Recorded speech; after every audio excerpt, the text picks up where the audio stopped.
velik aplauz za pihalno godbo iz Dornave. Svojimi kratkimi krili vzdržujejo ravnotežje, zbuja začudenje. Delujejo precej okorno, razen v vodi. Toda na kratkih poledenelih ploskvah se lahko drsajo po trebuhu s presenetljivo lahkotnostjo, obožujejo ribe in so pravi popotniki. Saj lahko prepotujejo tudi po več 100 km. Toda bolj kot ljubek videz sta zanje pomembna spretnost pri potapljanju in sposobnost preživetja v krutih pogojih Antarktike. Zaradi segrevanja ozračja in taljenja ledu pa so se odločili, da pridejo še v naše kraje, kjer se bodo počasi začeli privajati na toplejše podnebje. Radi se igrajo, radi se posladkajo, nikoli jim ni ne premrzlo, ne pretoplo, so zabavni in radi plešejo.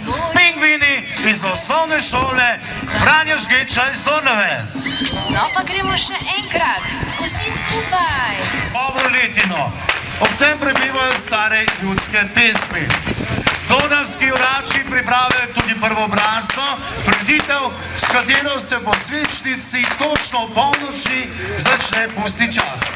Skupaj z istoimenskimi skupinami in pristaši iz domačih vasi simbolično zavorijo prvobrazno izpred gasilskega doma v Mezgovcih po občinske stavbe v Dornavi.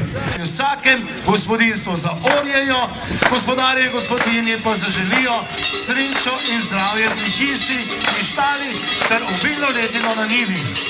Na kar je gospodar in gospodinja obdarita z jajci in kobasami, pa tudi z denarjem. Torej, orači iz društva Podletnik.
Šapca in njihova točka.